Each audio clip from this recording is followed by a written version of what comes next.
Ta panel začenja dr. Matic Batič, znanstveni sodelavec na Študijskem centru za narodno spravo. Njegov naslov referata pa se glasi Boj za slovenstvo na Primorskem, katolištvo in narodnost pri Virgiliju Šteku. Lepo prosim. Torej, spoštovani, spoštovane, lepo pozdravljeni. Tomaž, iskrena hvala za to predstavitev.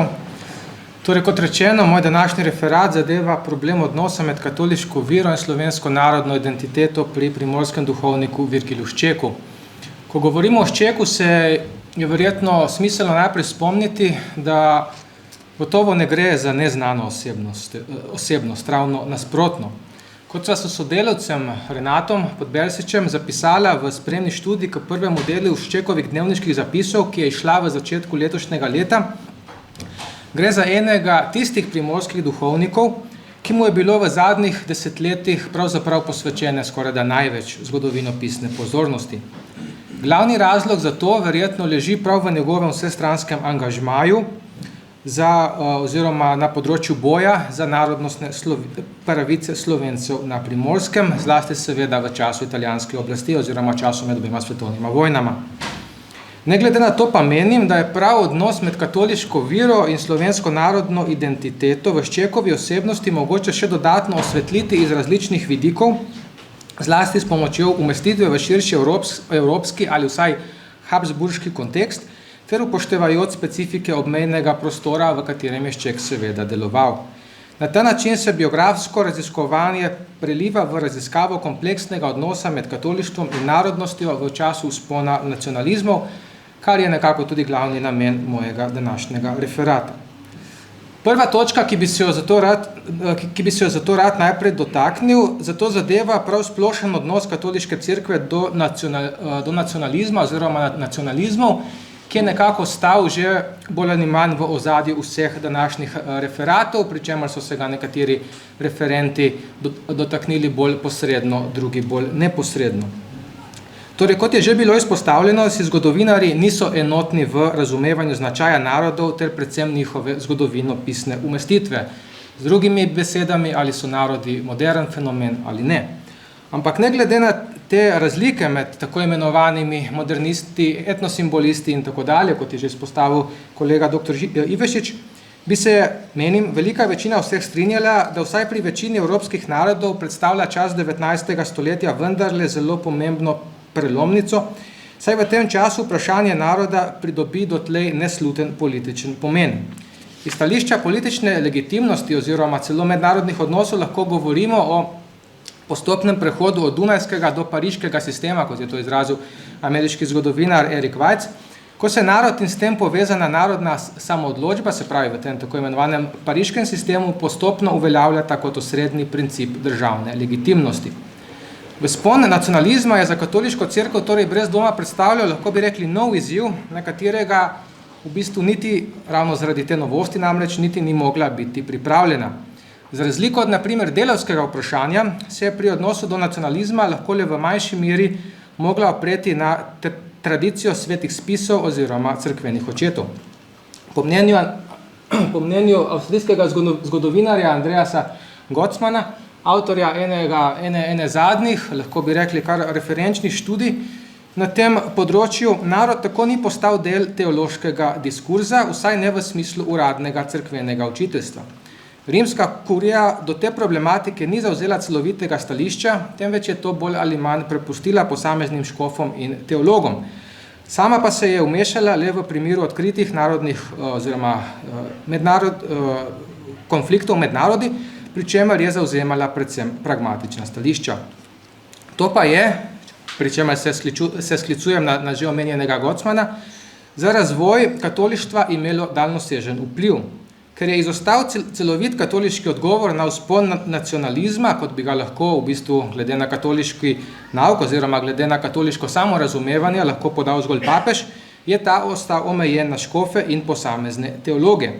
Ti pa so le redko sami bili dojeti kot nadnarodnostni oziroma nadnacionalni akteri, temveč predvsem kot predstavniki svojih lastnih narodnostnih skupnosti, kar je seveda vodilo do določene razcepljenosti katolištva po narodnostnem ključu. Dolgoročno pa, tako trdi Gocman, tudi k neuspehu papeške politike druge polovice 19. stoletja. Če je ta v času papeževanja papeža Leona stremela k obnovi rimsko-katoliškega univerzalizma, pri čemer naj bi za katoličane prav katoliška identiteta bila prvenstvena, pri čemer, kot smo večkrat videli danes, to ne pomeni, da je izključevala narodnostno, ampak vseeno, se v praksi pri velikem delu katoličanov pokazalo ravno nasprotno. Nacionalizem se je namreč zelo globoko ugnezdil tudi v sami cerkvi, ne le pri laikih, temveč tudi pri številnih klerikih. Značilna je tako izjava škofa in kasnejšega kardinala, takrat papeškega nuncija na Dunaju, Serafina Vanutelija, ki je med drugim zapisal naslednje, citiram: In ultima analisi tutto si riduce alla lotte nationali, se pravi, v prostem prevodu, v končni fazi se vse nekako reducira na vprašanje teh mednacionalnih konfliktov. Nekateri zgodovinarji zato za opis tega stanja v bistvu uporabljajo kar izraz ne več, se pravi, zgolj eno katolištvo oziroma katolicizem, temveč kar nekako pojav različnih nacionalnih katolicizmov, torej v množini. Menim, da predstavljajo prav razmere na Slovenskem, natančnejše delovanje Virgila Ščeka, dober primer, s pomočjo katerega se lahko natančneje soočimo s to problematiko. Pri tem je seveda potrebno osebnost in delovanje Virgila Ščeka umestiti v zgodovinsko širši pregled razvoja katoliškega političnega gibanja na Slovenskem. O specifično katoliškem političnem taboru lahko govorimo po začetkih te tako imenovane svetovno-nazorske diferenciacije v slovenskem političnem prostoru, ki je svoj prvi očiten izbruh dosegla v začetku 70-ih let, kot je že izpostavil kolega dr. Aleš Maver, nato pa začasno zamrla v obdobju tako imenovanega slogaštva. To se je zaključilo na to, nekako seveda govorimo zgolj grobo, v začetku 90-ih let, ko sta se izoblikovala dva očitna politična tabora, katoliški in liberalni, ki se jima je nekoliko kasneje pridružil še socialdemokratski. Tako nekako zgleda, lahko bi rekli šolski, pregled slovenske politične zgodovine. Ta pogled pa je, po mojem mnenju, potrebno nujno dopolniti iz vsaj dveh vidikov. Prvi zadeva bistveno drugačne razmere na slovenskem obrobju, ker se je politična diferenciacija v primerjavi s centrom le delno uveljavila. Tudi o tem smo danes že kar nekaj slišali. Potem pa še en vidik, ki zadeva razumevanje razmer znotraj katoliškega političnega tabora, ki še zdaleč ni bil tako notranje homogen, kot bi lahko sklepali glede na to prevladujočo naracijo. Prav v njegovih notranjih delitvah pa lahko najjasneje zaznamo vdor nacionalizma oziroma, bolje rečeno, njegovo zelo raznoliko recepcijo znotraj katoliške skupnosti. Brez dvoma je to raznolikost, ki sem jo ravno kar omenil, potrebno razumeti v okviru širših sprememb, ki so zajele katoliško cerkev na Slovenskem v drugi polovici 19. stoletja. Najpomembnejša je gotovo ta, da če je vse do leta 1948 še prevladoval jožefinski oziroma neojožefinski duh, je v drugi polovici stoletja cerkev gotovo zaznamoval predvsem vzpon ultramontanizma. Ta se je običajno povezoval z integralizmom oziroma odločnim bojem proti liberalnim spremembam. Integralisti, kot so bili na Slovenskem, na primer Luka Jeran, kanonik Karl Klun in predvsem že večkrat izpostavljeni Anton Mahnič, narodnim prizadevanjem samim po sebi sicer niso nasprotovali, a so obenem poudarjali primat verskih vrednot. Njim nasproti pa je stala skupina, ki bi jo lahko označili kot liberalno oziroma narodno-katoliško. Spričo pomanjkanja raziskav je težko ugotoviti, koliko so na predstavnike te usmeritve vplivale sočasne teološke ideje tako imenovanega katoliškega liberalizma, kot se je uveljavil oziroma razvijal predvsem v Franciji in Italiji. Na ozemlju Habsburške monarhije bi to ustreznico tega predstavljala predvsem tako imenovana Günterjeva šola, poimenovana po dunajskem teologu Antonu Günterju. Tako je vsaj bilo mnenje oziroma trditev Ivana Prijatelja. No, glede na v bistvu precej konzervativne oziroma zelo konzervativne družbene predstave, ki so jih še vedno izpovedovali vsaj večinsko tudi ti predstavniki narodno-liberalne oziroma liberalno-katoliške strani, pa se mi zdi zaenkrat še vedno precej prepričljiva trditev Dušana Krmavnerja, da liberalni katolicizem na Slovenskem ni izviral primarno iz teoloških podmen, temveč je rasel predvsem iz narodnostne vneme, ki je te duhovnike logično vezala z radikalnejšimi mladoslovenci. Posledično pa je to skupino bolj smiselno označevati kot narodno-katoliško. No, ta del je na Kranjskem zašel v izrazito krizo konec 80. let 19. stoletja, na kar je vplivalo več dejavnikov, na prvem mestu gotovo spremenjene politične razmere od začetka te znane Tafejeve vlade, pa tudi nekatere druge. Izpostaviti je tukaj smiselno predvsem prihod novega škofa Jakoba Misije v Ljubljano. No, razmere na zahodnem robu, na Primorskem pa so ostale precej drugačne, na kar je ravno tako vplivalo več dejavnikov. Po mojem mnenju najprej dejstvo, da v nobeni od dežel, ki so sestavljale to skupno deželo avstrijsko Primorje, Slovenci niso predstavljali tako velike večine prebivalstva kot v osrednjem delu. K temu je treba seveda prišteti še specifičen cislajtanski kurialni volilni sistem, ki je favoriziral italijansko prebivalstvo, seveda zaradi njegovega drugačnega socialnega statusa. Ne glede pa je tudi na Primorskem prišlo do poskusov idejne diferenciacije, ki so bili povezani predvsem s prodorom krščansko-socialnih idej iz osrednje Slovenije. V različnih deželah na Primorskem pa so ti poskusi naleteli na različen uspeh. Najdlje je ta proces gotovo segal na Goriškem, kjer je bil seveda tudi slovenski politični položaj najmočnejši, medtem ko v Trstu in Istri poskusi v tej smeri v bistvu niso obrodili večjih uspehov. Politična delitev, ki se je na ta način zarisala, je torej, če povzamem, bila naslednja. Na eni strani so stali predstavniki narodno oziroma liberalno-katoliške usmeritve, ki so vztrajali na političnem povezovanju z liberalci oziroma slogaškem programu, na drugi strani pa odločno integralistično usmerjeni integralistično in krščansko-socialno usmerjeni katoličani. Spričo časovne omejenosti bom danes ta razcep nekoliko podrobneje ponazoril zgolj preko razmer v Trstu in njegovi okolici, odkoder je Šček tudi izhajal. Politično življenje Slovencev v tem mestu je v tem času seveda večinsko vladovalo znano zmerno liberalno usmerjeno društvo Edinost. Oziroma razvoj krščansko-socialnega gibanja pa je zato potekal počasi. Samostojna katoliška politična stranka se ni v bistvu tukaj nikoli razvila, čeprav je prišlo do nekaj poskusov v tej smeri. Izpostaviti je potrebno predvsem vlogo Jakoba Ukmarja, znanega primorskega duhovnika, ki je med leti 1904 in 1908 izdajal najprej 14-dnevnik Družinski prijatelj, nato pa tudi tednik Zarja. Kot je v svoji imenitni študiji podrobno pokazal Tomaž Simčič, je Ukmar v obeh listih zastopal povsem, lahko bi rekli, mahničevska stališča, saj je zahtevo po krščansko-socialnem gospodarskem programu povezoval z zahtevami po preobrazbi vse družbe v skladu seveda s katoliškimi načeli. Krščansko-socialno gibanje je torej predstavljalo poskus, da bi se tržaški katoličani otresli vodilne vloge liberalcev v okviru skupnega političnega društva in tako v bistvu postali samostojna politična sila. Kljub objektivno neugodnim razmeram je na to res v prvem desetletju 20. stoletja gibanju uspelo razviti sorazmerno pestro kulturno in organizacijsko dejavnost.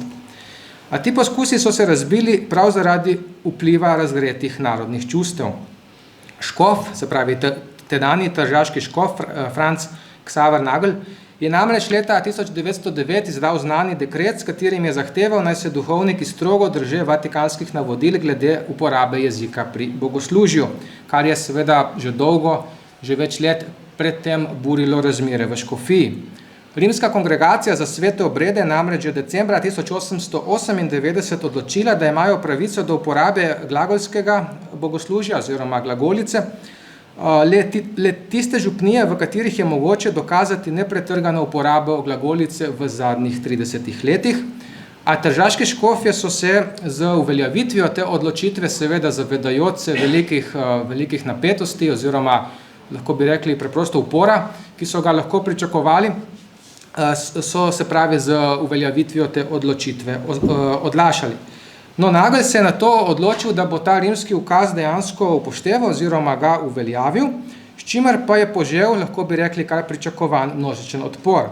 Odloku niso nasprotovali le izrazito, eksplicitno politično liberalno usmerjeni, temveč tudi večji del slovenske duhovščine, med katero je na Tržaškem prevladovala narodnjaška miselnost. Se pravi, narodnjaška v tem liberalno na narodnem smislu. Ne. Za nadaljnjo usodo katoliškega političnega gibanja pa je bilo odločilno, da je na stran škofa Nagla stopil ravno Jakob Ukmar. To gibanja ni le diskreditiralo v očeh velike večine slovenskih duhovnikov, temveč je sprožilo celo oster spor s Slovencem, osrednjim glasilom katoliške stranke v Ljubljani. No, posledica je bil v bistvu konec glasila Zarja in propad številnih katoliških organizacij, ki jih je Ukmarjev krog v prejšnjih letih s težavo vzpostavil v Trstu. No, verjetno se zdaj kdo že vprašal, kam v te razmere v bistvu sodi Šček.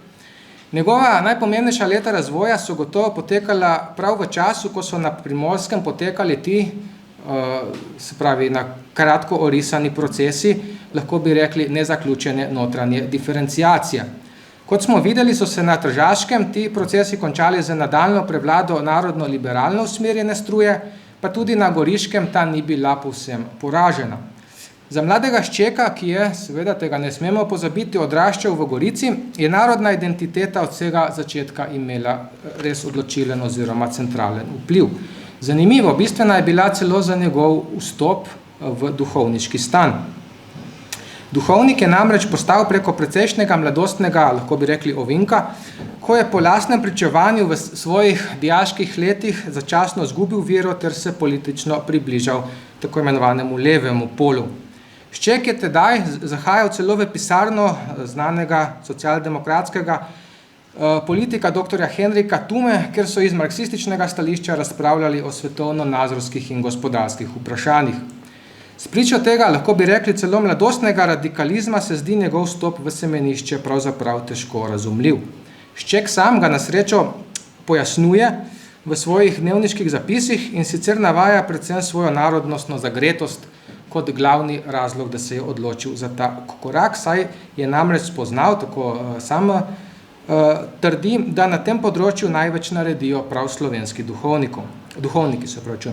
Pod vtisom njihovega dela se je na to odločil za vstop v bogoslovje, prepričan, da bo tako lahko največ naredil za slovenstvo. V nekaterih svojih zapisih je zelo iskreno priznal, da se je pri vstopu v semenišče bojeval s številnimi verskimi dvomi. Citiram: Ali sem pozabil, da sem stopil pred 4 leti z verskimi dvomi, tolikimi in takimi, da sem se jih rešil šele čez leta. Kako bi me inače, tukaj se govori o Bogu seveda, dvignil iz svobodomiselnosti, skepse, ki je dušo razjedala. Konec citata. Skladno s tem seveda ni presenetljivo, da so bili njegovi pogledi na politična in v precejšnji meri tudi na teološka vprašanja vse od zgodne mladosti tesno prepleteni z narodno identiteto.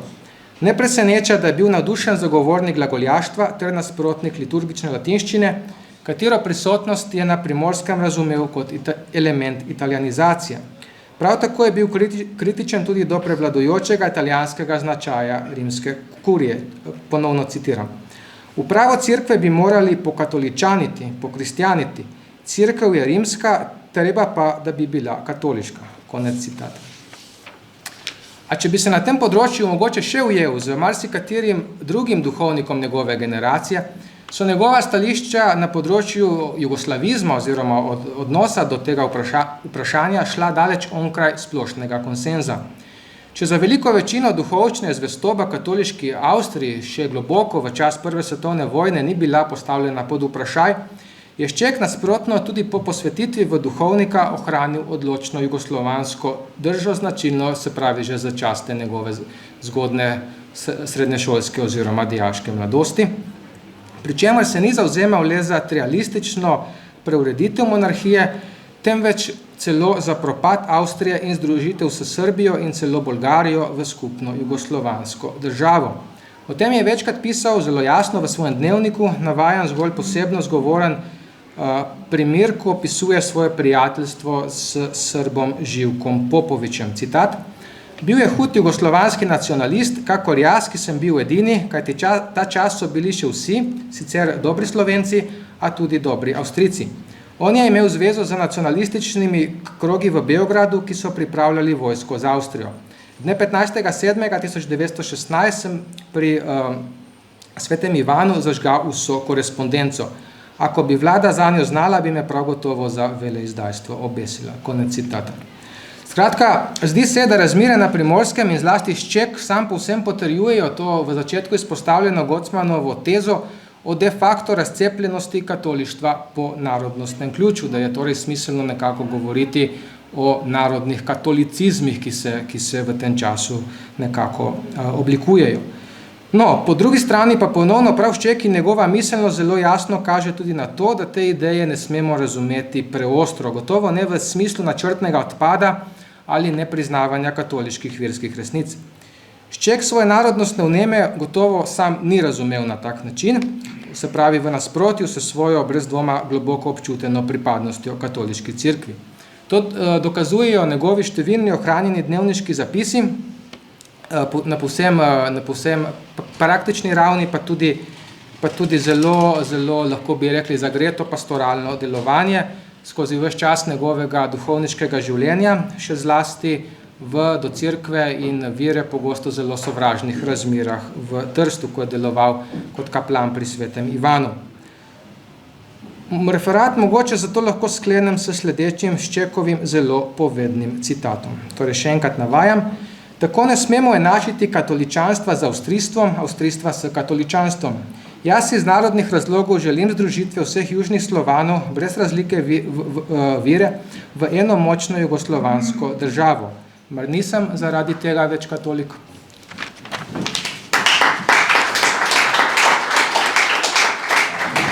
Naš naslednji referent je znanstveni sodelavec dr. Renato Podbersič iz Ptujskega centra za narodno spravo. Njegov referat pa ima naslov Anton Rutar, podeželski duhovnik na Primorskem med vero in narodom. Hvala, Tomaž, za besedo. Pravzaprav smo ta tretji naš panel začeli s premikom iz severovzhoda na zahodno mejo. Poslušali smo ravno kar imeniten referat kolege Matica Batiča, ki je dal teoretsko podlago in izpostavil eno izmed vodilnih osebnosti, zlasti v obdobju med svetovnima vojnama, med goriškimi krščanskimi socialci, kot so sebe nazivali, in pa tako imenovano goriško oziroma tudi primorsko sredino. No, nekako, če bi kapilarno nadaljevali naše razglede po zahodnem robu, bi prišli do pomembne osebnosti znotraj tega krščansko-socialnega gibanja in pozneje tudi izbora svečenikov svetega Pavla, pa tudi goriške oziroma primorske sredine, dolgoletnega župnika v Pevmi pri Gorici, Antona Rutarja.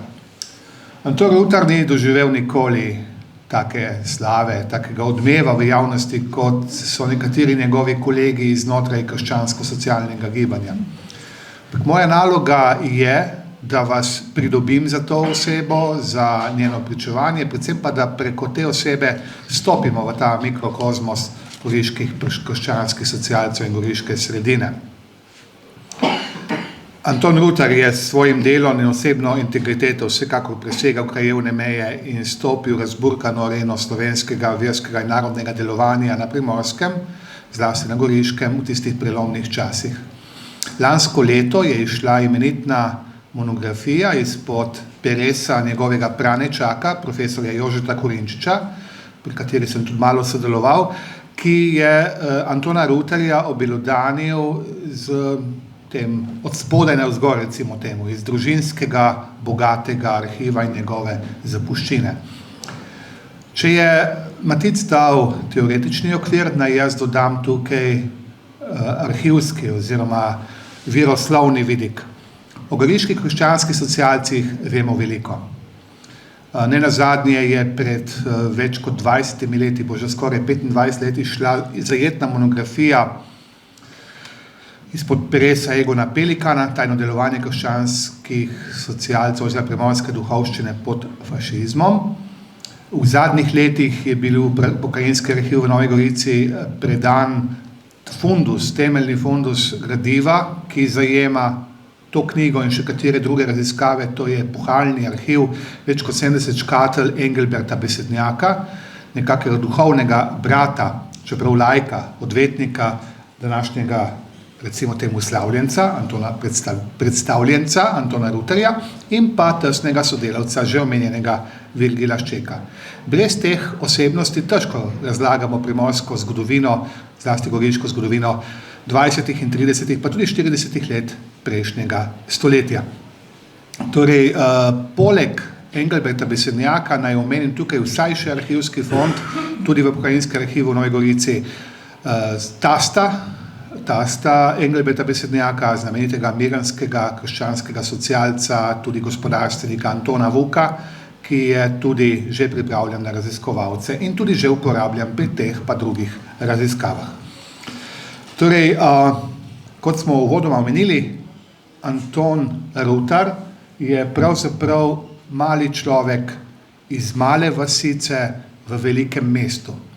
Rojen v čudoviti Drežnici pod mogočnim Krnom, ki pa je stopil na tipično pot goriškega podeželskega fantiča, ki je začel v nekem zakotju in potem preko deželnega glavnega mesta prišel najprej do izobrazbe in potem tudi do številnih funkcij, ki jih je opravljal tako profesionalno, kot tudi za, dam navednice, za narodov blago, karkoli še to pomeni.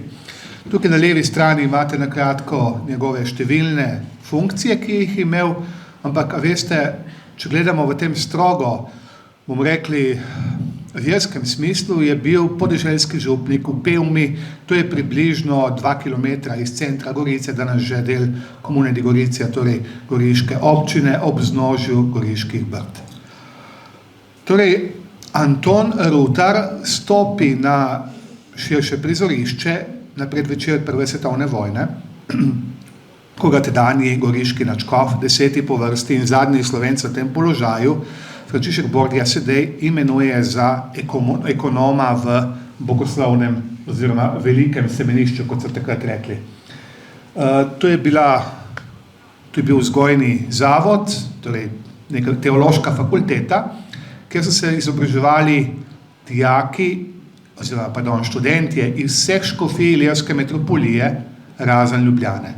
Poreč Pulj, Gorica, Trst-Koper in pa otok Krk, različnih narodnosti, Italijani, Fulani, Slovenci in pa Hrvatije so tukaj študirali in tukaj on opravlja imenitno funkcijo ekonoma, kar mu da tudi neke vrste podstat za njegovo kasnejše delovanje.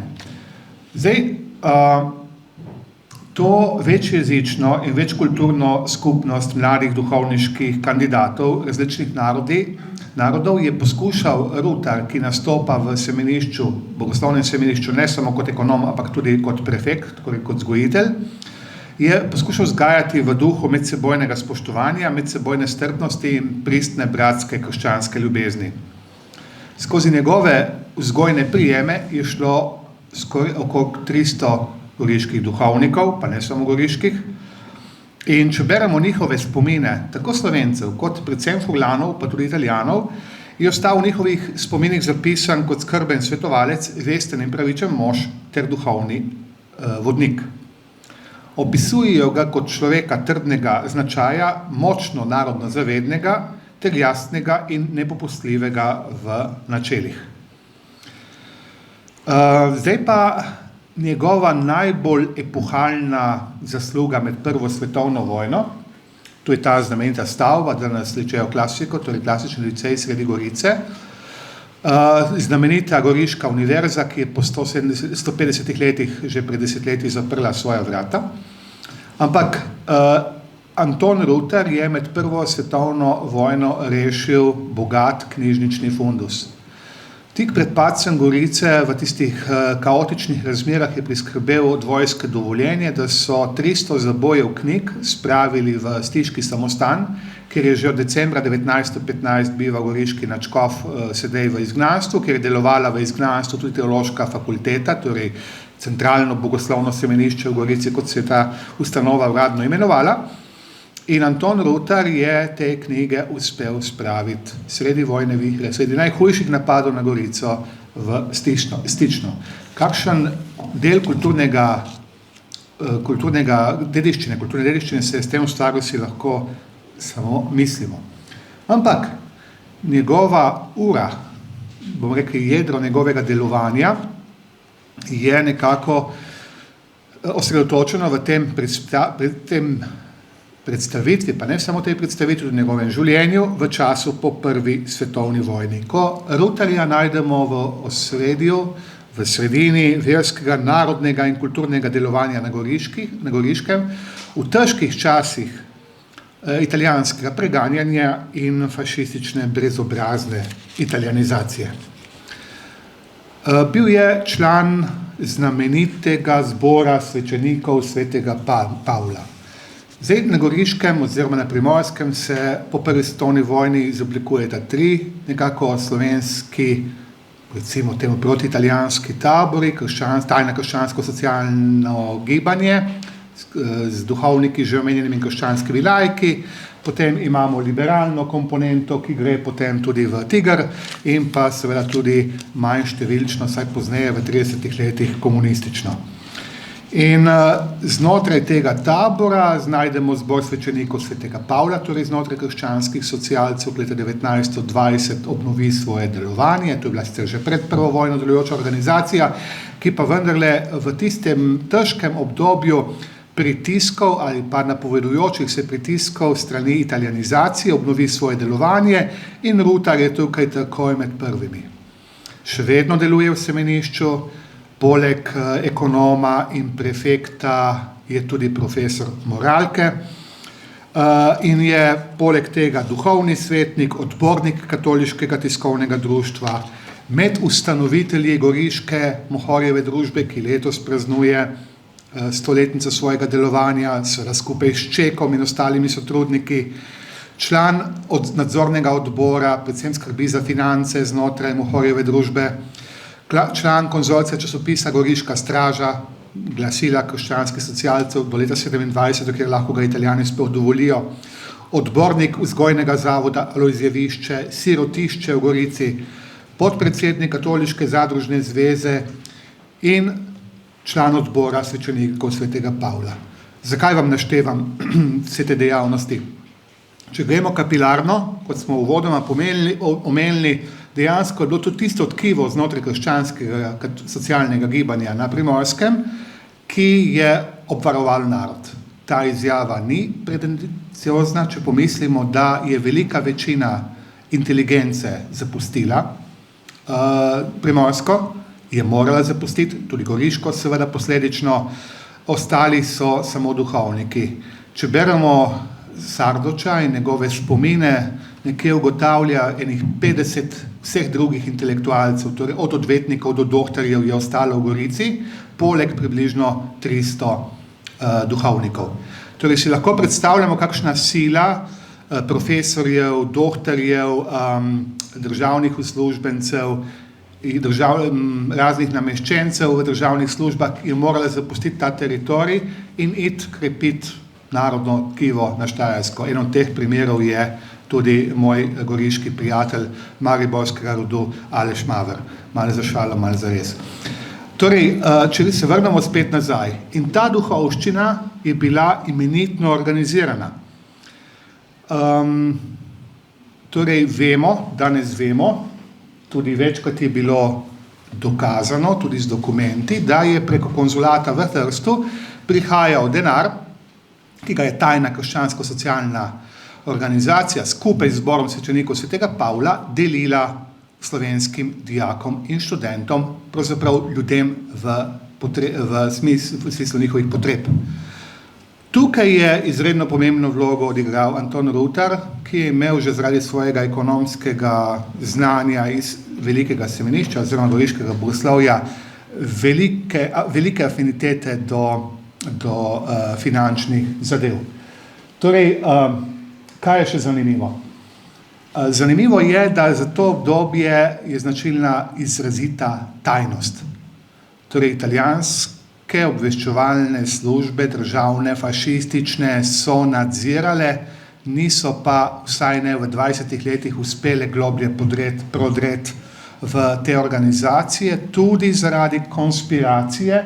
In tukaj vidite tajno ime organizacije, pomenljivo Halifax, in pa ime Antona Rutarja, ki ga je uporabljal v tajni korespondenci, torej Florian ali Tone. Ti sem vam pripravil drugih imen, ena so naravnost smešna, ko človek prebere, kakšne nadimke so si nadeli, da jih italijanske oblasti ne bi prepoznale. Tedaj zelo znan goriški duhovnik Ivan Rejc je preprosto zapisal, kjer je bil Rutar, tam je bil Abram. Spet eno novo ime, ki ga uvajamo v današnji predstavitev, je Josip Abram Trentar, eden od promotorjev krščansko-socialnega gibanja že ob koncu 19. stoletja na Primorskem, eden od promotorjev ukrajinske kulture in pesništva in proze na Primorskem, pa ne samo na Primorskem, tudi na Slovenskem, in pa njegov predhodnik na mestu župnika v podeželski župniji v Pevmi pri Gorici. Da pridemo do tja, se predstavimo v prvo polovico 30 let. Takrat je Rutar pod strogim nadzorom italijanskih organov, spremlja ga fašistična stranka, spremlja ga OURA, spremlja ga prefektura. Skratka, ni bilo organizacije, ki ne bi Rutarja zasledovale. Glejte, Rutar tukaj ni bil nobena izjema. Številni kolegi, vključno s preomenjenim Ščekom, so se znašli pod takim drobnogledom. In dejansko 1934 ga obsodijo na 5-letno konfinacijo. To je šlo za preprost ukrep fašističnih oblasti, ki je določil obsojencu, pravzaprav niti ne osumljencu, določitev kraja bivanja, pogosto v notranjosti Italije. Ni šlo za kazenski, ampak policijski ukrep. Obsojenec je tam moral, oziroma obdolženec je moral tam bivati in se javljati oblastem. Rutar je preživel skoraj 2 leti v Monteleone di Spoleto, sicer romantičen kraj na gričih južne Umbrije, ampak dejansko ni mu nudil tistega intelektualnega naboja in možnosti kot njegova ljubljena Goriška. Ko se vrne, je njegovih služb bilo konec. Bil je pozabljen, bil je izločen, izgubil državno službo v bogoslovnem semenišču, s tem tudi plačo, in potegnil ga je k sebi že omenjeni Josip Abram Trentar v Pevmo, da mu je kot župnijski upravitelj pomagal. Zdaj, treba je upoštevati še nekaj stvari, ko obravnavamo to obdobje in to področje. Veste, Rutarjeva zgodba ni nič posebnega, ni nič, bi rekel, enkratnega. Šlo je za mladega duhovnika, ki se je razdajal, mislim, da sem že uvodoma povedal, nekako Ščekovega sodobnika, ki je pa iskal, bomo rekli, ravnovesje med vero, cerkvijo in delom za narod. Glejte, tudi 30. leta so značilna za goriške krščanske socialce obdobje razcepa. To se kaže zlasti v prvi polovici 30. let, ko se seveda oba glavna protagonista tega gibanja, to sta bila na eni strani Engelbert Besednjak, danes že omenjeni, in pa Janko Kralj, dejansko ločita neke vrste podaljšek, recimo temu, razmer na osrednji Sloveniji, ki se kaže potem v poznih 30 letih in tudi med drugo svetovno vojno. Če na eni strani Engelbert Besednjak se povezuje predvsem pozneje z tako imenovano ljubljansko sredino, torej s krogom okoli Jakoba Šolarja in Andreja Gosarja, se Kraljev krog nekako povezuje z Slovensko zavezo oziroma Slovensko ljudsko stranko, če hočete, z protikomunističnimi oblastmi oziroma, bomo rekli, organizacijami v osrednjem Sloveniji, predvsem v Ljubljani. In tukaj Rutar igra izredno pomembno vlogo. Njegova izbira je jasna. Lahko ga uvrstimo med tako imenovanega liberalnega duhovnika, nekaj je bilo že povedano danes, ne samo pri predhodnem referatu, ampak gledajte, Anton Rutar je kot podeželski duhovnik deloval zelo umirjeno, zelo spravljivo, nekako je vzdrževal stike z obema stranema, tako s kraljem kot z besednjakom. Treba upoštevati, da kralj je ostal na Goriškem in deloval kot neke vrste vodja goriških krščanskih socialcev v poznih 30 letih, ko se je besednjak po umiku z Dunaja, po Anšlusu zatekel v Beograd. In leta 1939 je tukaj postopil vmes Anton Korošec, ki je seveda Engelberta besednjaka favoriziral, tudi svojega prijatelja, tudi tistega, ki ga je poročil na Koroškem, ampak to je druga zgodba, proti Janku Kralju.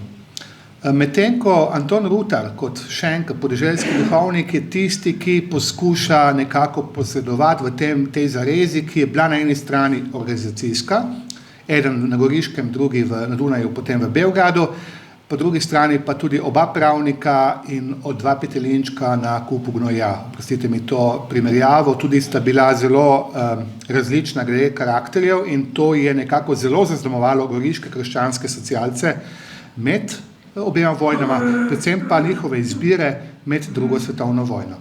Če pogledamo poročila tedanjih italijanskih oblasti, dejansko vidimo, da je tukaj Rutar izredno nadzorovan, izredno vplivan, ampak kot sem uvodoma povedal, človek iz ozadja.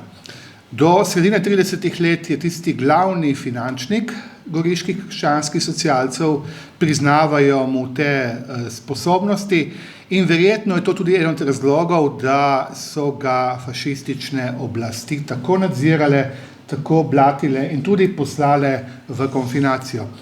Zanimiv je en fašistični dopis iz Gorice, krajevni fašijo, njegov kapetan Stotnik Godina ga je sestavil, poročal v Rim in poglejte, kaj vse so dali na grbo temu bogemu Antonu Rutarju, še enkrat povem, podeželskemu župniku. Ko se Anton Rutar vrne v Gorico in postane župnik leta 38, oziroma najprej župninski upravitelj 41, potem tudi župnik v Pelmi in vztraja na tem mestu 30 let, se njegove življenjske moči usmerijo v delo za narodno osvoboditev. Izposodil sem si citat iz dela Rudolfa Klinca, pomembnega duhovnika in goriškega cerkvenega zgodovinarja, ki zelo simptomatično označuje razmere na Primorskem in odločitve ljudi, kova današnjega obravnavanca Antona Rutarja. Seveda med drugo svetovno vojno se krščanski socialci nekako razcepijo, del pod vodstvom Janka Kralja gre v Slovensko zavezo in išče stike s krogi v Ljubljani, del okoli Rutarja vsaj v prvem obdobju nekako poskuša iskati stike z kraljevo vlado, jo tudi priznava, podobno kot gosar Šolarjeva skupina v Ljubljani, ker v njih vidi, v četnikih Mihajloviča vidi nekako legitimne predstavnike kralja Petra iz Londona. V letu 1944 pride do preloma.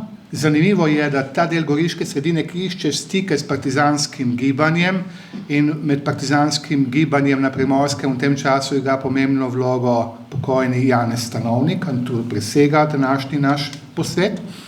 Dejansko se pogaja za vstop v tako imenovani partizanski parlament oziroma Primorski narodno-osvobodilni odbor, ki od septembra 1943 deluje na Primorskem kot oblastni organ partizanskega gibanja in zanimivo, goriški socialci oziroma goriška sredina, tudi primorska sredina imenovana, kot svojega predstavnika v tem organu vidi prav Antona Rutarja.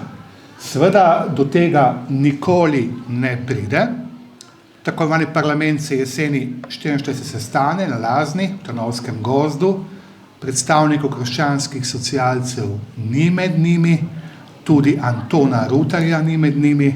Poglejte njegov nadimek, ki mu ga je dal predstavnik tega gibanja, znameniti duhovnik in cerkveni pravnik Rudolf Klinec. In ko se vojna končuje, ko je Engelbert Besednjak decembra 1944 poklican oziroma zasliševan strani Ozne in nekako poklican, da pozove svoje pristaše na Primorskem, krščanske socialce, k vstopu v partizansko gibanje, se med njimi znajde tudi Anton Rutar. Po vojni je njegovo delo, ki sega izven obravnavanega časovnega obdobja, omejeno na skrb za slovenske vernike v župniji Pevma pri Gorici. Hvala lepa. Zgodovino. On nam bo predstavil patra doktora profesorja Antona Prešerna, ki pa ni bil DJ, ampak je stoji za družbo Jezusov, se pravi, Jezuit, kolega, prožiš, poprosim. Hvala za besedo, lep pozdrav vsem navzočim. Ko sem razmišljal, koga naj vzamem za lik, ki bi ga predstavil ob povabilu gospoda Tomaža, da bi se udeležil tega simpozija, me je predvsem nagnilo k izboru patra Prešerna, tisto, kar piše tam dol na koncu, narodno-opisno vprašanje v transnacionalni perspektivi.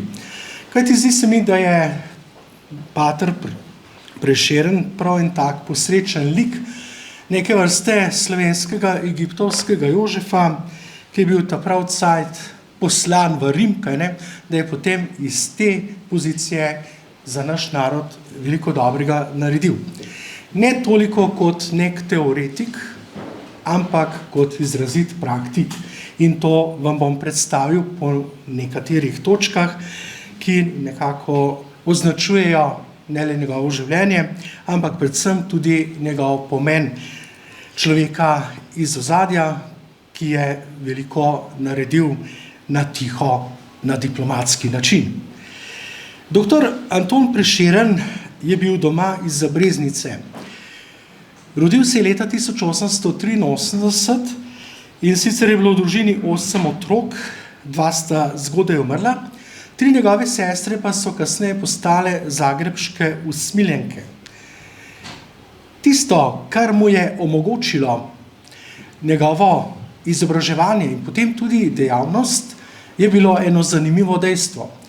Bil je nečak knezu škofa Jegliča in stric je poskrbel za to, da se je nečak Anton šolal v mednarodnih šolah in seveda potem tudi dobršen del svojega življenja preživel tudi v mednarodni redovni skupnosti družbe Jezusove. Torej, sprva se izobražuje na Breznici in v Tržiču, potem pa ga Jeglič, ker je takrat še deloval v Bosni, pošle v gimnazijo, ki so jo vodili jezuitje v Travniku. In tam leta 1902 maturira. Vmes pa je stric postal ljubljanski knezuškov in ga nato pošle v Rim, kjer je postal gojenec nemško-mađarskega zavoda Germanik, študiral je na papeški univerzi Gregoriana in že tam postane član Akademije svetega Cirila in Metoda, v kateri so bili združeni slovanski študentje tega zavoda in so v materinih jezikih obravnavali razna filozofska in teološka vprašanja. Po študiju, ki ga je dokončal z dvojnim doktoratom leta 1909, se za kratek čas vrne domov, ponovi novo mašo na Brezjah in potem seveda ga škof stric pošle najprej 1 leto za kaplana v Borovnico. Največ takrat je prišlo do ene neljube situacije. Domača kmetija se je znašla pred bankrotom in je ves ta dolg potem stric škof nekako odkupil. No in v tistem času je tudi v Antonu dozorela odločitev, da vstopi k jezuitom. In potem gre najprej v jezuitski noviciat v Šentandraž na Koroškem, potem na probacijo na Freiberg pri Lincu in nato seveda v Innsbruck, kjer je bil habilitiran za profesorja moralne teologije in filozofije. In v Innsbrucku ostane v letih 1913-1918 do propada Habsburške monarhije. Zanimivo pa je to, da je v teh innsbruških letih hodil na počitnice k Mahniču na Krk in mu tam tudi pomagal pri urejanju hrvatske straže in organiziranju katoliške mladine. Po razpadu Habsburške monarhije pride domov in predstojniki seveda ga pošljajo kam drugam kot v Bosno. Kajti travniški zavod je bil kar precej domena slovenskih jezuitov in noben slovenski jezuit pred drugo svetovno vojno, ki je bil kaj ureden, ni moral biti drugega kot nekdani gojenec tega zavoda ali pa vzgojitelj oziroma profesor. Potem pater Prešeren postane v Sarajevu rektor Vrhbosanskega centralnega bogoslovnega učilišča in semenišča in tam tudi 3 leta predava moralno teologijo, pedagogiko in katehetiko. Očitno se je izkazal za dokaj sposobnega, ne le zato, ker je bil Jegličev nečak, prav zaradi izredne širokosti in ostalih vrlin, je bil izbran za provincijala jezuitske jugoslovanske province in to službo je opravljal v letih 1922-1931. Lahko bi rekli, da se je v tistem času dogajala prava gradbena vnema različnih zavodov jezuitskih po celotni državi, katerim je botroval prav pater Prešeren. Pa ne le v Jugoslaviji. Tudi leta 1926 se je prvič srečal z bodočim papežem Janezom 23. v Sofiji na duhovnih vajah in kasneje tudi potem uredil vse, da so jezuitje v Plovdivu dobili zemljišče za rezidenco in ostale zadeve, ki so jih tam potem postavili. Ta transnacionalna perspektiva se je pa predvsem kazala v Prešernovi naklonjenosti, da jugoslovanski jezuite v Bengaliji, v Indiji ustvarijo svoj misijon. In dejansko je bil glavni boter tega projekta prav pater Prešeren, v začetku v navezi z belgijskimi jezuiti in statistika je bila res impresivna. Namreč do druge svetovne vojne je tja odšlo 18 jugoslovanskih jezuitov, 12 Slovencev in 6 Hrvatov. Potem seveda je ta projekt nehote tudi vzbudil mednarodno izmenjavo na kulturnem in tudi verskem področju med Indijo in Slovenijo že v času pred drugo svetovno vojno, kajti jezuiti so imeli svoje središče pri cerkvi svetega Jožefa in so tam seveda tudi uredili svoje misijonsko središče in izdajali liste s misijonsko tematiko, z bengalskih poljan, bengalski misionar in podobne stvari. No, potem pa seveda patra Prešerna povabijo v Rim in je bil potem odgovoren kot asistent patra generala za slovanske jezuitske province. No, to pa je to najbolj pomembno obdobje med letoma 1931 in 1965. Postal je seveda kot človek na nek način zelo blizu ne le vodstvu jezuitskega reda, ampak vsem takratnim papežem in je iz te pozicije lahko marsikaj dobrega naredil. Slovanska asistenca, ki jo je prevzel, je bila ustanovljena leta 1929 in je združevala tudi vse te province jezuitske na današnjem Evropskem vzhodu in seveda tudi na Hrvaškem. Zdaj vodenje te asistence se deli na 2 obdobji. Prvo je zaznamoval pater general Ledokovski, ki je bil Poljak in je razmere na vzhodu dobro poznal. Njegov naslednik, pater Janses, ni bil takšnega testa, zato je potem pater Prešeren to asistenco več ali manj vodil sam. So se pa seveda glede tega razmere zelo spremenile in poslabšale z začetkom druge svetovne vojne in je bilo težko ali skoraj da nemogoče vzdrževati stike med Rimom, med jezuitskim vodstvom in seveda jezuiti v deželah, ki so jih zasedli Nemci. In še ena taka zanimivost, Leta 1941 so ga ustaške oblasti zaradi nepristranskosti zadržale na meji in ga niso spustile v NDH. Potem izpostavljamo tukaj lahko tudi ekumensko delo, kajti ena od dejavnosti patra Prešerna je bilo tudi delo za zedinjenje kristjanov. Zato se je že kot dijak v Travniku navduševal, ker je tam videl tudi to stičišče katolištva, pravoslavja, pa tudi srečevanje z islamom in z judovstvom, tako da je kar nekaj svoje dejavnosti posvetil tudi velihradskim kongresom, s katerimi se je precej ukvarjal dr. Grivec in je bil tudi na njih delegat patra generala. Na zadnjem leta 1947 je bila to tudi zadnja priložnost, da je pater Prešeren fizično lahko šel še na Češko, potem pa je bila železna zavesa zapečatena. Potem tista stvar, ki pa je za nas Slovence pomembna, pa je patrova skrb za slovenske begunce. Najprej seveda za zamejske Slovence, ki so imeli težave s fašisti na Goriškem in Tržaškem in so v letih pred drugo svetovno vojno iskali zatočišče v Rimu.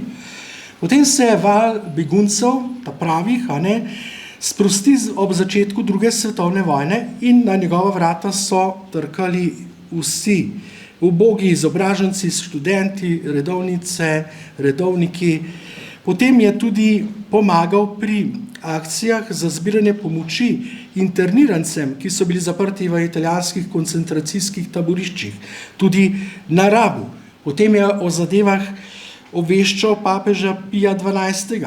Potem je verjetno preko generala izposloval, da si je leta 1942 prišel pogledati razmere v Sloveniji okupacijskim oblastem en pater Taki Venturi in podobne stvari. No, drugi val beguncev potem pa je prišel po drugi svetovni vojni in je pater Prešeren sodeloval v Rimu v posebnem socialnem odboru, ki je za to skrbel. Potem je skrbel, lahko bi rekli, tudi za slovensko diasporo v Rimu, za rimske Slovence. Namreč že pred drugo svetovno vojno je bilo tam več primorskih deklet, ki jih je pater skupaj povezoval in zbiral. Potem pa seveda tudi njegova skrb za bogoslovce, ki so prišli ob začetku druge svetovne vojne zlasti iz levantinske škofije. Med njimi je bil tudi znani monsignor Jezernik, ki je potem nadaljeval s njegovim delom v Rimu in je tudi vse uredil, da so jih sprejeli v razne rimske zavode. Potem po vojni pa seveda posredno pomembna njegova skrb za naše prisilne izseljence. Namreč del teološke fakultete in bogoslovcev je uspel pobegniti pred komunističnimi represalijami neposredno ob koncu vojne in so se seveda zatekli pred njimi in tako je potem bil tudi soudeležen pri projektu Slovenske teološke fakultete in bogoslovnega semenišča v begunstvu. Najprej s pomočjo salezijancev dobijo prostore v opuščeni Opatiji v Prali pri Padovi, no potem seveda so nadaljevali pot v Brixen in nazadnje so ti kandidati za duhovništvo iz, bi rekli, emigracije našli svoje zatočišče v Argentini in tam je ta teološka fakulteta v izgnanstvu in skupaj z bogoslovnim semeniščem zaživela leta 1951 v kraju Androgve. Potem druga zanimivost pa je seveda njegovo sodelovanje z nadškofom Antonom Volkom. Kot že rečeno, sta bila rojaka in enkrat je tudi uporabil svoje domače hišno ime za šifriranje pri podpisu nekega dokumenta in je enostavno napisal, da ga pač pozdravlja Bele Otone, ker se je pri hiši reklo pri Beleju. No in seveda, poglejte, ta pater Prešeren je potem škofu Volku omogočil marsikaj, kajti komunikacija Svetim sedežem je bila zlasti otežena po letu 1952, ko so bili pretrgani stiki med Jugoslavijo in Svetim sedežem in je potem seveda pater Prešeren predvsej na tiho in zelo diplomatsko pomagal tudi Vovku, zlasti, ko je prvič prišel v Rim in potem seveda tudi drugič. So pa seveda tukaj v zadju še razne zgodbe z zaplenjenimi poročili in tako naprej, ki pa seveda so bile svojevrstne zanimivosti. No, nazadnje sta se seveda v živo videla Vovk in pater Prešeren ob zaključku prvega dela Vatikanskega koncila leta 1962 in tik pred smrtjo je nadškof Vovk tudi njemu voščil za 80. rojstni dan. Patra Prešerna so komunistične oblasti imele za vatikanskega agenta in vohuna. Ozna je imela o njem poseben doseg. Potem pa še ena stvar, ki se tiče ustanovitve Slovenskega duhovniškega zavoda Slovenika v Rimu. Meni je pravil monsignor Jezernik, kako je to operativno izgledalo. Zanimivo. Namreč Vovk je podpisal nekaj praznih listov, menic. Vse ostalo je natipkal pater Prešeren. S tem bi končal. Pater Prešeren je umrl leta 1965, pokopan pa je na rimskem pokopališču Campo Verano. Hvala lepa. Sedaj pa vabim, kot bi rekli v angleščini last but not least, kolegico, znanstveno sodelavko Inštituta Centra za narodno spravo, doktorico Polino Bovič, ki nam bo predstavila Franceta Dolinarja, plemič kulture, teolog in zgodovinar. Lepo prosim. Ja, hvala lepa še enkrat.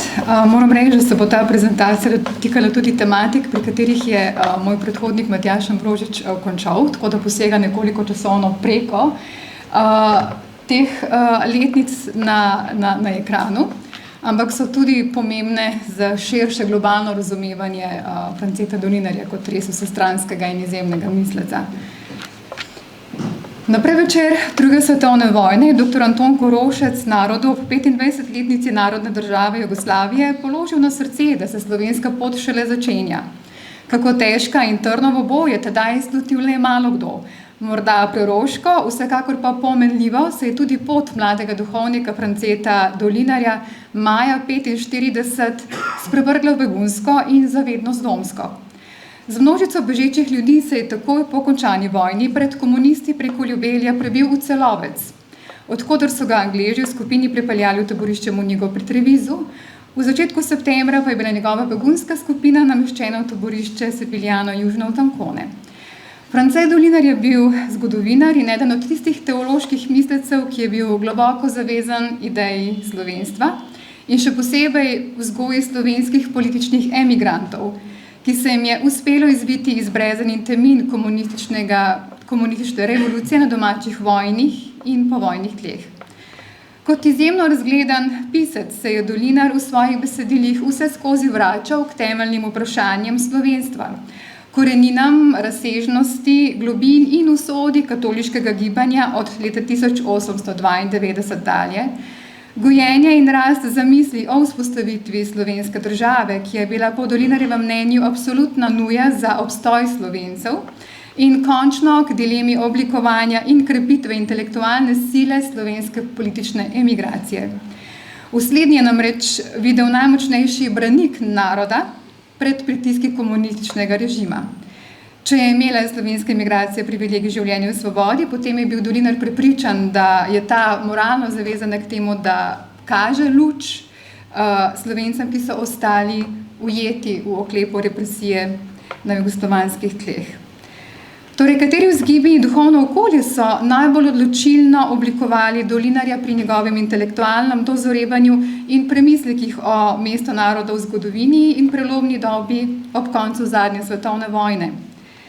Njegove refleksije so trdno umeščene v natančen študij primarnih virov, v mrežo stikov s sodobniki, vrhunskimi kulturniki in teologi in se stekale v energično utemeljevanje ideje slovenske državnosti. Časovni lok njegovega ustvarjanja je pravzaprav segal najbolj občutljivo obdobje po drugi svetovni vojni in odpira tematike, ki so najbolj pereče zarezale v samorazumevanje slovenskih beguncev v iskanju preživetvenih možnosti v tujini.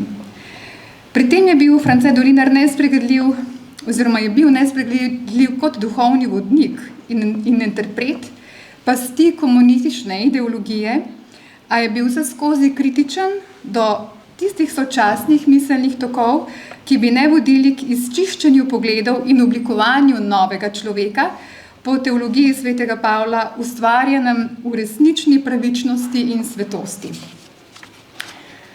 Že kot izjemno bister in razgledan mladostnik je France Dolinar med svojimi ljubljanskimi gimnazijskimi profesorji in sovrstniki užival res poseben ugled.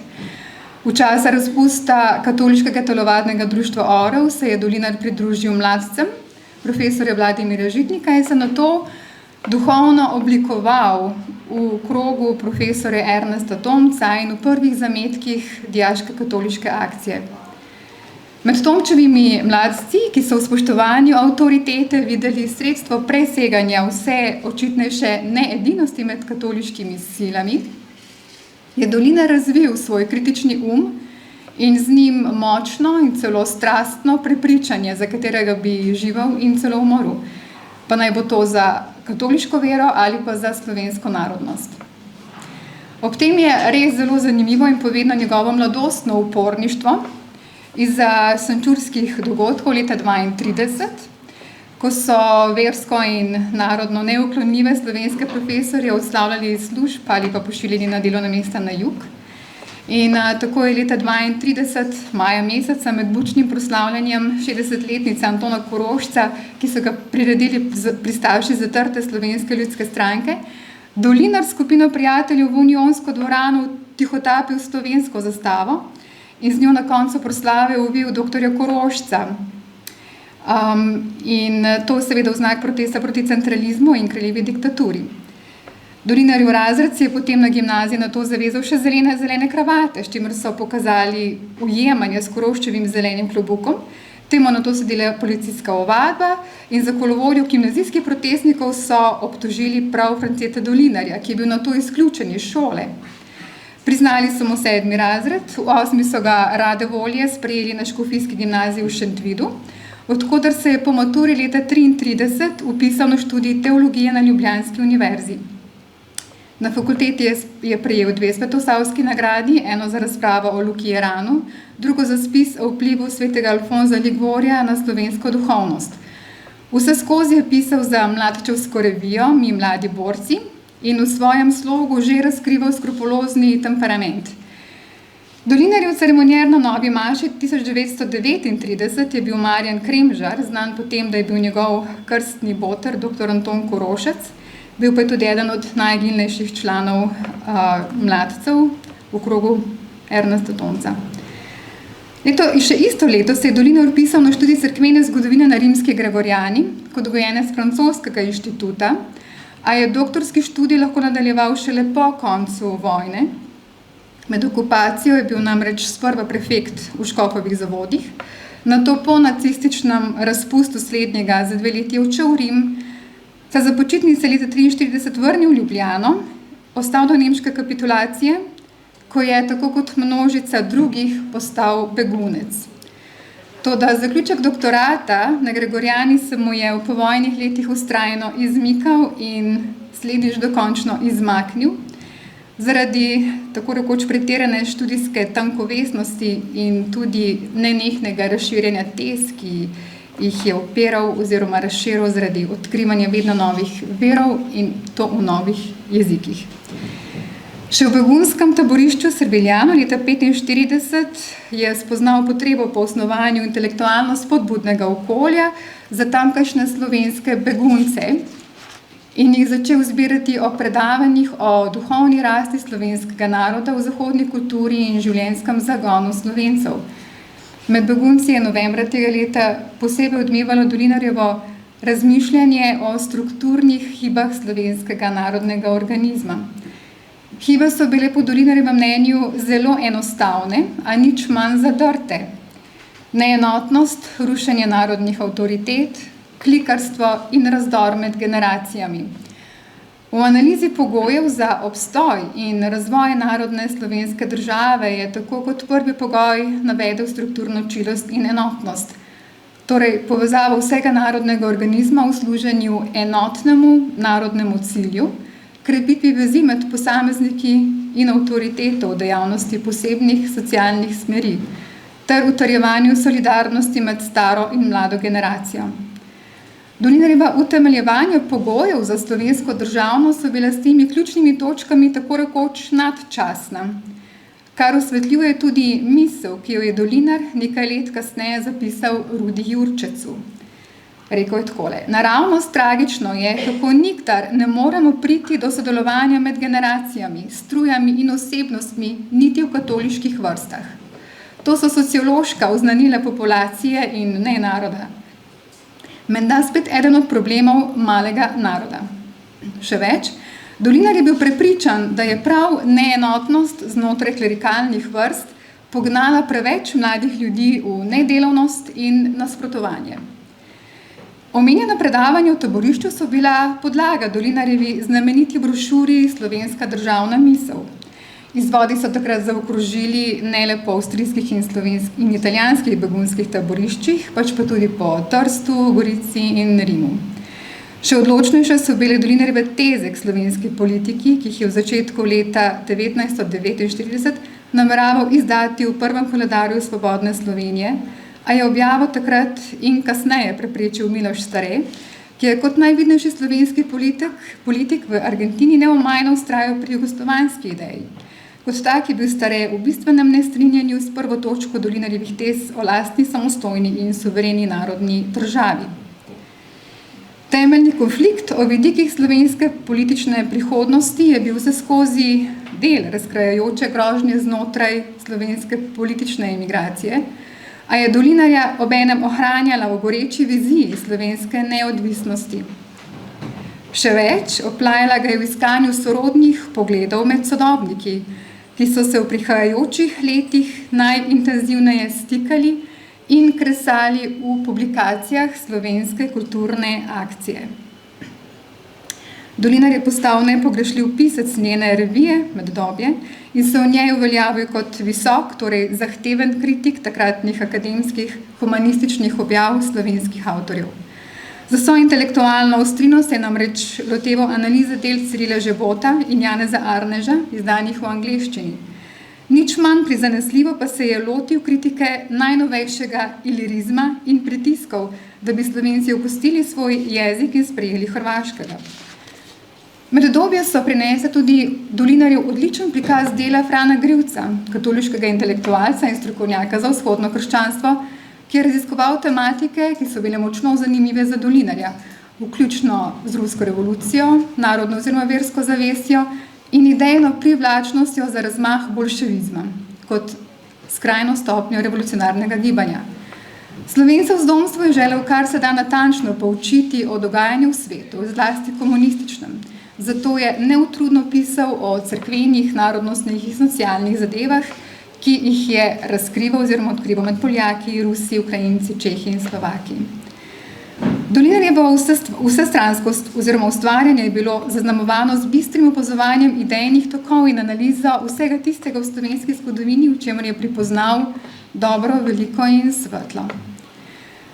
Slednje je bilo najbolj izrazito v njegovi neomajni ideološki poziciji, ki se je kazala skozi ves opus in se je posebej zastrila v času razcepa v slovenski kulturni akciji. Vztrajal je namreč pri stališču strogo protikomunistične narave organizacije, ki naj da jasno oporo oziroma izpoved temu v pravilih, ali pa bo tvegala izgubo tistih, ki še hočejo biti politična in idejna slovenska imigracija. Prav ta razcep strujo, ki je bila do komunističnega režima prizanesljivejša, je Dolinarjev usmeril v sveže, poglobljene zgodovinske študije in objave vsi v slovenske svobode, novi reviji manjšinskega in glede na protikomunizem radikalnejšega dela slovenske kulturne akcije. Dolinar je tudi v tedanjem momentu slovenstva razgrnil samo eno alternativo narodnemu poginu, to je svoje vrhovno narodno slovensko državo.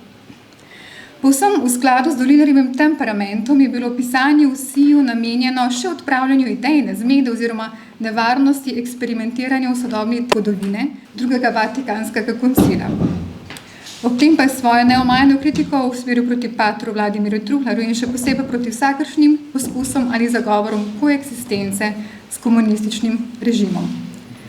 V čem je bila pravzaprav srž Dolinarjeve zavzete kritike kakršnihkoli kompromisov, sožitja ali celo sodelovanja s komunistično ideologijo in kam vse je ta kritika segala? Če so bili Slovenci v obeh Amerikah do smrti škofa Rožmana leta 1959 složni v idejnem in političnem zavračanju komunistične ideologije, se je nekaj let kasneje že pojavila prva težnja po vzpostavljanju intenzivnejših stikov z domovino pod jarmom režima.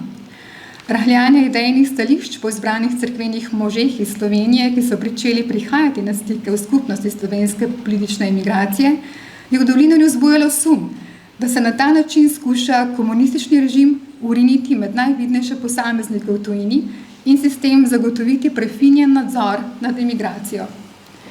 Cilj razbitja enotnosti emigracije je bilo seveda obvladovanje učinkovitosti politične opozicije, ki je v mednarodnem okolju s pomočjo tehtnih objav edina razkrivala zamolčane temine komunističnega terorja med vojno in po njej. Za povrh so bili predstavniki emigracije za režim neprijetni zaradi pisanja spomenic tako vladnim kot drugim nacionalnim oziroma nadnacionalnim inštitucijam. Z namenom, da čim globlje poseže v tradicionalno močne vezi med duhovniki in verniki v emigraciji, je režimski aparat v svoj propagandni voz upregal domače cerkvene dostojanstvenike, ki naj bi poskrbeli za širjenje pozitivnih stališč do komunizma. Toda tudi monsinjor Jože Žabkar, Dolinarjev sošolec in uslužbenec pri papežskem državnem tajništvu, je ob robu Dolinarjevega ogorčenja jasno opozoril, da ob napovedanih škofovskih obiskih med emigracijo protokol obvezduje samo vernike in cerkvene predstavnike v Jugoslaviji, ne pa tudi beguncev, ki so se umaknili iz države. Vatikan je do slednjih namreč vzdrževal drugačno razmerje. Kljub temu je po Dolinarjevih opažanjih med Slovencih obveljala napačna obzirnost do obiskov iz domovine. Nadškof Pogačar je tako med svojim obiskom v ZDA nekemu francoskemu monsinjorju Tita pohvalil kot očetovskega, s čimer si je nadškof v ameriški domovini prislužil ogorčene pripombe.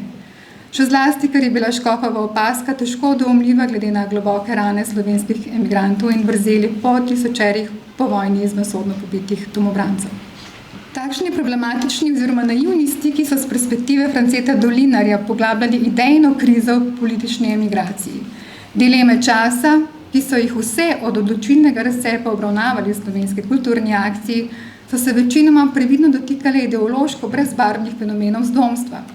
Medtem ko je si slovenska svoboda pod Dolinarjevim vplivom in trdno podporo pisatelja Rude Jurčeca zastavil argumentirano oziroma ambiciozno argumentiranje v prid, predvsem za komunizem, neprijetnih političnih idej. In predvsem takšno kvalitetno pisanje, ki bi po Dolinarjevih besedah zmoglo prodreti skozi oklep, ki ga je okrog njega in somišljenikov naredila Pogačnikova škofija. Emigracija bi po Dolinarju prenehala obstajati v hipu, ko bi ta popustila in partiji in njenim kleriškim kolaboracionistom. In prav to je bil razlog, da si je svobode kot gibanje zastavilo za cilj prestrukturiranje slovenskega zdomstva. Kot je zapisal France Dolinar, naj bi iz jedra katoliških ljudi odpravili vpliv Staretovih vsiljencev in pokazali posledice vsega nesrečnega povezovanja med liberalci in klerikalci tik pred drugo svetovno vojno. Toda slovensko katoliško gibanje se ne sme nikoli poniževati, je v zanj značilnem tonu dodal Dolinar, da bi bilo manevrska masa liberalnega povzpetnička brez idej, brez resnične izobrazbe, brez avtentične osebnosti. Si svobode je poskušal postati luč konzervativne duhovne zrelosti in alternativo sodobni idejni omahljivosti, ki se je Dolinarju izrisovala v medlem norenju novih kristjanov, političnem iskanju stikov z vlado v Sloveniji in Jugoslaviji in končno v povsem vsakdanjih težavah emigrantov po letih prilagajanja kulturnim zankam in materialističnim tokovom novega okolja.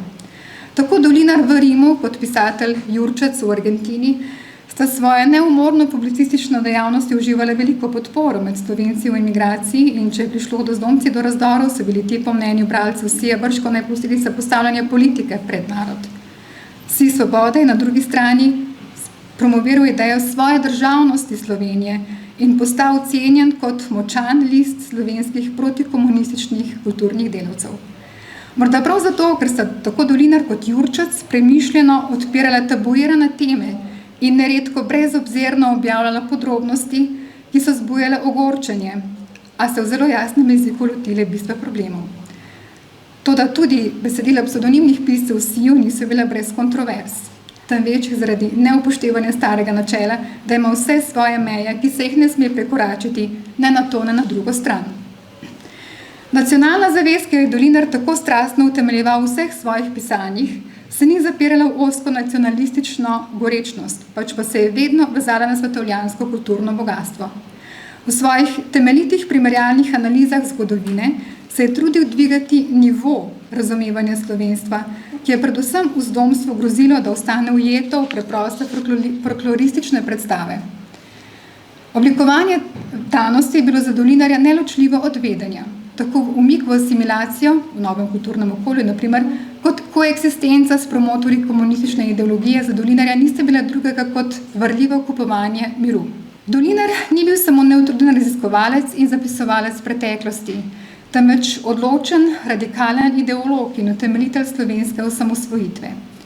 Ideja je sicer obstajala v najširših krogih emigracije in veljala za tvegano in težko uresničljivo, čeprav je živela tudi v zamislih drugih vidnejših protagonistov, denimo Franca Jeze in Cirila Žebota, ki je šel iz Erlichovega kroga stražarjev. Državniško filozofijo je Dolinar vse skozi črpal iz globalnega poznavanja vseh obdobij slovenske zgodovine, svoje razumevanje pa je kalil skozi osebne dialoge z ljudmi, ki so odločali o usodi naroda v kritičnih prelomih časa od Prve svetovne vojne naprej. Za povrh pa dobro izkoristil gradivo v knjižnicah v Ljubljani, na Dunaju in v Vatikanu. To je bil namreč eden od redkih z neposrednim dostopom do fondov v vatikanskih tajnih arhivih. Svojim enciklopedičnim znanjem, ki ga je izpilil tudi s pomočjo zavzetega primarjalnega študija arhivskih virov v izvirnih jezikih, si je ustvaril slove z genialnega pisca in stebra v intelektualnem delu, predvsem za emigracijo. Skozi vso dobo ustvarjanja ni le jezik oplajal njega, ampak je tudi sam izumljal domiselne besede in fraze. Med drugim je skoval besedo zdomstvo, medtem ko je bil na primer angelizem za Dolinarja kar sinonim za živeti od duha, ne pa imeti lastne države, kar odlično ponazarja njegov realizem in nepristajanje na omahljivo polovičarstvo. Poznavanje oziroma sprejemanje stvarne podobe o narodu je nujno, vendar je Dolinar kot odločilno karakteristiko pri formiranju države navedel stalno nravno držo odločujoče množi ljudstva. Čvrsta duhovna sila je bila v Dolinarjevem imaginariju pogoj za preraščanje neenotnosti na medosebni in na družbeni ravni. Protikomunizem je bil sestavni del te mentalne pozicije in se je navezoval na kritiko klerikalizma. Toda antiklerikalizem je pri duhovniku Dolinarju najprej pomenil upor vsemu, kar bi znotraj katoliške cerkve utegnilo odpirati prostor za kompromise s komunizmom. Takšno neomajno stališče je absorbiral že v Tomčevem krogu mladcev, kjer je duhovna sila najprej rasla iz pogumnega, živega soočanja z liberalizmom, ki je bil po mladčevskem učenju odločilen del kulturnega in političnega razkola med Slovenci in je kot tak v predvojni dobi tlakoval pod komunizmom. Moralne ruševine časa po Prvi svetovni vojni so se potomcev nastavljale ogledalo krščanski družbi in od slehernika tvegale odložitev starega človeka. To je bil čas hude duševne epidemije, ki je bila zakrita pod plaščem navideznega dobrega in je prav zato od sodobnikov in še posebej mladih ljudi zahtevala dosledno čiščenje volje, odpoved materializmu in odvrnitev od produktov moderne dobe. Novi tip kristjana je bil usmerjen nadnaravno, odprt formiranju izrazito akcijskih in vodstvenih oseb, sposobnih razbiranja tokov novega časa ter poseganja v intelektualne tokove. Stroga načelnost je bila po Ernestu Tomcu porok za obrambo proti zmotnim principom, preseganju greha, needinosti in vzdrževanju harmonične celote. Dolinar je bil skozi bogato obdobje teološkega in historiografskega raziskovanja z vso resnostjo je živel vseh premis takšnega duhovnega preobražanja v novem vedenju in gorečem utemeljevanju spoznanega. Iskal in dajal je smernice za dosego lastne državnosti Slovencev. Eden redkih polihistorjev, ki je obvladal skoraj vse evropske jezike, se je s svojim peresom bojeval za čistost katoliških nazorov, vendar vedno v sozvočju z utrjevanjem slovenske identitete. Toda ta bi po njegovih besedah zdrsela v samo ugonabljanje, če se ne bi vse skozi preizpraševala v odnosu do političnega konformizma. Dolinar je bil samo svoj, aristokratski znanstveni duh, ki je brez prestanka ali celo zadržka Slovencem doma in v emigraciji nastavljal ogledalo. Globoka modrost tiči tudi v naslednjem spoznanju, v dobi ideološkega rahljanja, namenjenem tistim protikomunistom v cerkvi, ki so menili, da z destalinizacijo protikomunizem postane brezpredmeten. Ti so po Dolinarju sami sebe prepričali, da stališče Pijev ni več aktualno. Toda vsi ti so pozabili, je zapisal Dolinar, da komunizem ostane komunizem, naj se destalinizira ali ne, naj se titoizira ali ne. Dokler bistveno obstane v moči partijski sistem totalne učlenitve vseh socialnih struktur sebi, dokler o primikih in odmikih, o navorih in odvorih odločajo partijski vzvodi. Živost slovenske prihodnosti je France Dolinar videl v oplajanju s katolištvom, ki je odpiralo intelektualne poti v duhovno svobodo in sestavljalo kulturno gibalo naroda. S svojimi pronicljivimi analizami je iz tradicije v moderno ponesel zavedanje o strukturnih prepadih, v politični in duhovni rasti naroda in obenem priložnostih za dokončno odločitev slovenske zgodovine, neločljivo od državne samobitnosti in zavestnega, nikoli končanega razbijanja režimskih verig. Hvala.